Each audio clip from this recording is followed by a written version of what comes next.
নমস্কার বন্ধুরা, চলে এসেছি আবার একটা নতুন ব্লগ নিয়ে। বেশি জোরে এখানে কথা বলা যাবে না। এইটা হচ্ছে আমাদের হোটেল রুম, যেটা তোমাদের সাথে শেয়ার করব। হোটেল রুমটা তো আমরা এখানে এসে পৌঁছেছি 5:30 সকাল, ভোর 5:30। এসে একটু শুয়ে পড়েছিলাম। এখন বাজে 9:57, মানে 10টা। তো এই ঘুম থেকে উঠলাম, ফ্রেশ হলাম, ফ্রেশ হয়ে তোমাদের সাথে হোটেল রুমটা শেয়ার করছি। ঠিক আছে, চলো। এইটা হচ্ছে আমাদের হোটেল রুম 515। চলো, এই যে দরজা খুললাম, খুলে এখানে সুইচ। এটা হচ্ছে ডাইনিং প্লেস। এখানে একটা টিভি আছে, এই যে সোফা আছে, এখানে ফ্রিজ আছে, ফ্রিজ।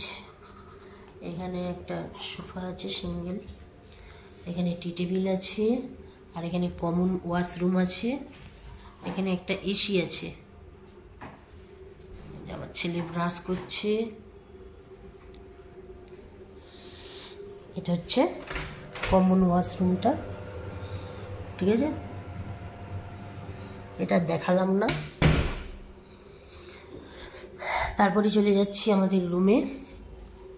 এই যেটা রুম, এখানে একটা আছে টেবিল, চেয়ার, একটা চেয়ার আছে।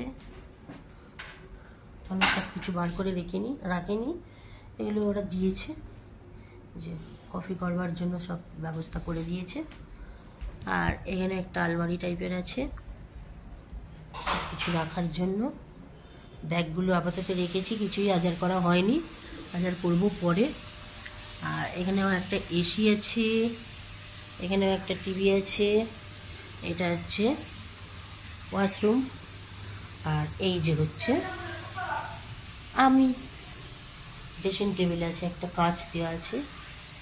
আর এই যে বেড, আমার হাজব্যান্ড শুয়ে আছে, চায়ের অপেক্ষা করছে, চা করব। আর এই একটা ওয়াশরুম, এটাও বিশেষ দেখাচ্ছি না, ওয়াশরুম। আর এইটা দেখছো পর্দা দেওয়া, এটা হচ্ছে বারান্দা।